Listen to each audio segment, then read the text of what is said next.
Yeah. How's that? Is that okay? It's a tiny fucking room. So.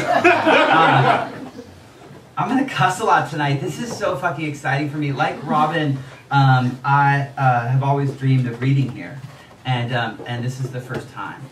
And I really thought that I was gonna cry during my reading because this place has meant so much to both me and my twin brother, and also my cousin Karen and my aunt and uncle are here, and my California cousins, who are always much cooler than we were in Portland, were the first ones who brought my twin and I here when we were like, I don't know, like 16 years old or something.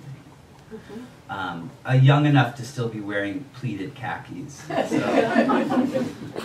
if anyone's wearing pleated khakis, it's okay. My uncle might. Yeah. And it's great to be here and to be honoring poetry and also a great magazine like ZYZZYVA. So, all right. Oh, there are a lot of amazing poets in this room, sitting here. And we're also surrounded by our betters on the walls. And so I thought I would read 4 poems that were to or about poets. Okay? Okay. And that is solid. And feel free to snap. I've been nerding out. Like, you can snap, whatever you want to do. Like, I should be way more drunk right now. And then you can pour me a glass of wine whenever you want to. That's the wine now. And then afterwards, we can all go out into the angelic night. You know? Okay, so thank you so much. My friend Dominic's going to help. Thank you. Sure, would you like? All right, so this first poem, before we all go out together, is it, Matthew, is it Akhmatova or Akhmatova? Akhmatova. That's, okay, you pass.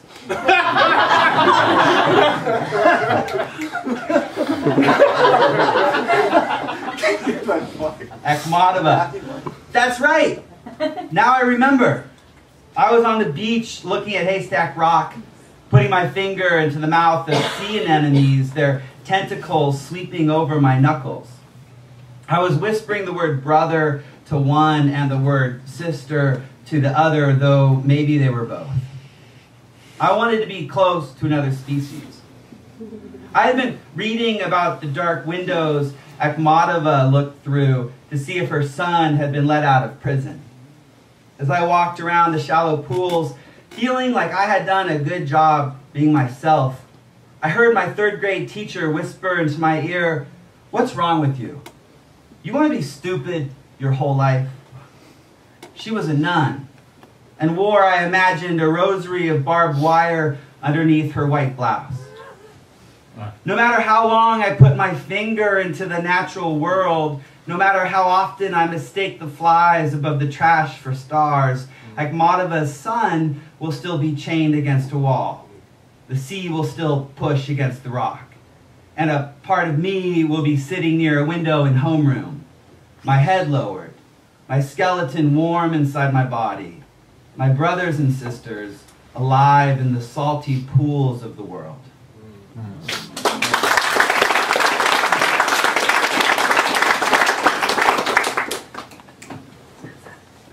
And this is for, have you guys ever read ZYZZYVA.m4v? Try. Who hasn't read him or heard of him? Raise your hand if you haven't read or heard of him. Awesome. ZYZZYVA.m4v. You guys are so lucky. You can go home tonight. You're going to Google him on your machines. And it's going to be awesome. This is for Cesar. Morning with Pavese. One morning, I'll get out of bed, and the piece of glass that has been living in my right foot since I was 7 will leap from the skin and float along the hall with the dust. One morning, the angel of God will be a woman masturbating in the shower while I fix her eggs with basil.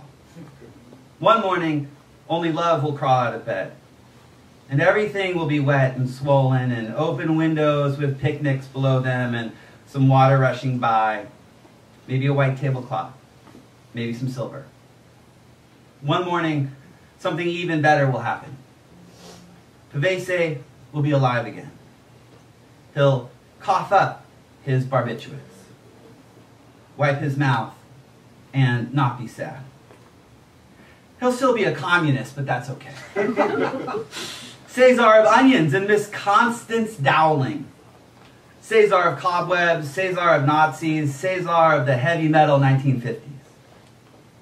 He and I will make it rain. We'll walk the streets and darken the lamps. I'll cry, Caesar, with my fist against my chest, and throw it in the air like a Roman, like the German I am. He and I will watch the sun come up and make some eggs and make a pact. Our razor-sharp love, our special victims unit.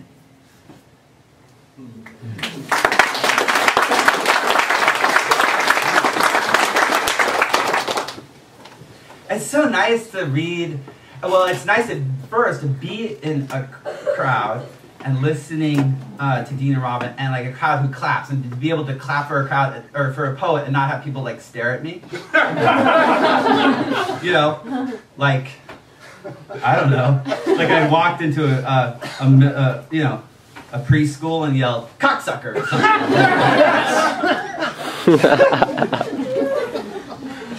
something. Okay. So that happened out loud in front of the family. This, I got it. I'm fine. All right. Yeah, I'm not ruining this moment for me at all. This poem is for a poet who means a lot to me, and a poet who used to get his mail here. I made you dinner, Bob Kaufman. But you never arrived. You never called. And that's all right because I never really invited you. Only you were gone somewhere in the silent 70s and I was hungry. I thought it would be nice to sit with you and eat oysters or boil some pasta and toss it in olive oil, a little vinegar, cherry tomatoes, some French fromage. I wanted to look across the table and see you spreading butter over a roll, a chicken breast or bowl of cinnamon and chickpeas steaming up the space between us. It was nice. Your elbows on the table, my legs crossed, talking politics and being sad because Paul Newman died.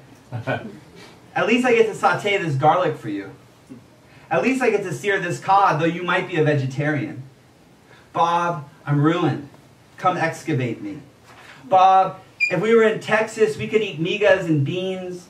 We could run the hot seeds of a jalapeno over our tongues and kiss girls with skin the color of pintos. Let's leave our boots by the door. Let's listen to the rattlesnakes curl into a circle of dark.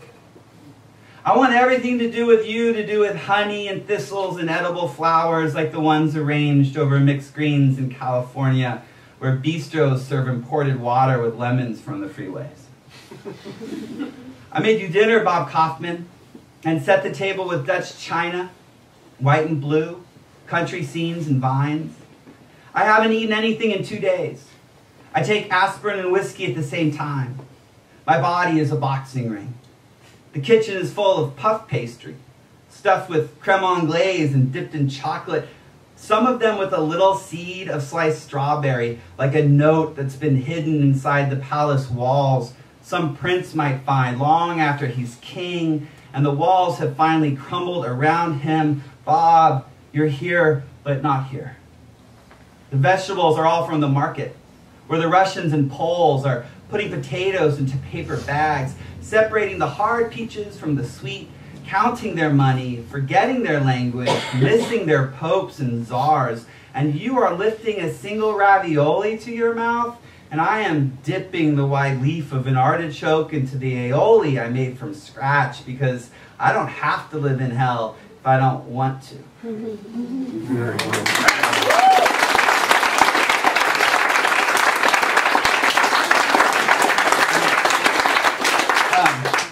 I just realized I'll probably never, I don't know, be invited back here. So I'm gonna I'm gonna read for another 5 hours. And fuck it, you can leave.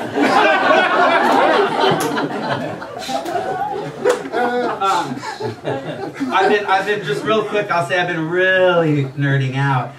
Usually when I come to San Francisco, I'm lucky enough to stay with my friend, the poet Matthew Dickman, and his wonderful wife Sarah.